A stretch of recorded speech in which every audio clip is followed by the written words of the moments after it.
Hello friends, உங்கள் மொபைலில் உங்களுக்கு பிடிச்ச மாதிரி ஸ்டைலிஷான ஃபாண்ட்டை எப்படி செட் பண்ணுறது தான் பார்க்க போகிறோம். அதுக்கு முன்னாடி இந்த மாதிரி மோர் டெக் ரிலேட்டட் வீடியோஸ் பார்க்கணும்னா நம்ம சேனல் சப்ஸ்கிரைப் பண்ணி வச்சுக்கோங்க. இப்போ வாங்க வீடியோக்குள்ளே போயிடலாம். அதுக்கு உங்கள் மொபைலோட செட்டிங்ஸ் ஓப்பன் பண்ணிக்கோங்க. செட்டிங்ஸ் ஓப்பன் பண்ணி கீழே ஸ்க்ரோல் பண்ணால் டிஸ்பிளே அண்ட் பிரைட்னஸ்னு ஒரு ஆப்ஷன் இருக்கும், அதை கிளிக் பண்ணிக்கோங்க. அதை கிளிக் பண்ணி கீழே ஸ்க்ரோல் பண்ணிங்கன்னா ஃபாண்ட்டு ஸ்டைல் இருக்கும், அதை கிளிக் பண்ணுங்கள். அதை கிளிக் பண்ணால் சிஸ்டம் ஃபாண்ட்ஸ்னு 2 இருக்கும், டிஃபால்ட் அண்டு கிளாசிக் ஃபாண்ட்னு இருக்கும். மேக்ஸிமம் இந்த 2 ஆப்ஷன் தான் இருக்கும் எல்லா மொபைல்லையும். கீழே டவுன்லோடட் ஃபாண்ட்ஸ்ன்னு இருக்கிறலாம் நான் ஆல்ரெடி டவுன்லோட் பண்ணி வச்சுக்கிறனால எங்களுக்கு ஷோ ஆகுது. ஆனால் அது மற்ற மொபைல்லாம் இருக்காது. அது எப்படி டவுன்லோட் பண்ணுறதா பார்க்க போகிறோம். இப்படி டவுன்லோட் பண்ணி தான் செட் பண்ண முடியும். இப்போ வாங்க அது எப்படின்னு பார்க்கலாம்.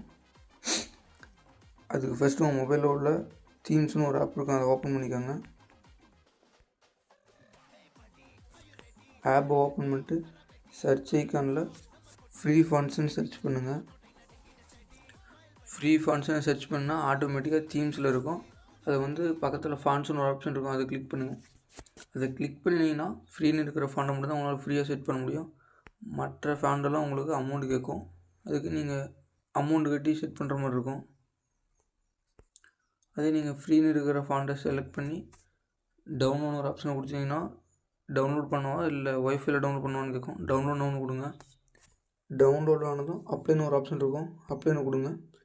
அப்ளைன்னா ஆட்டோமேட்டிக்காக அப்ளை ஆகிரும். அப்ளை ஆனோட்டிக்கு பாருங்கள், டிஃபால்ட்டாக உங்கள் மொபைலில் இந்த ஃபாண்ட் செட் ஆகிரும்.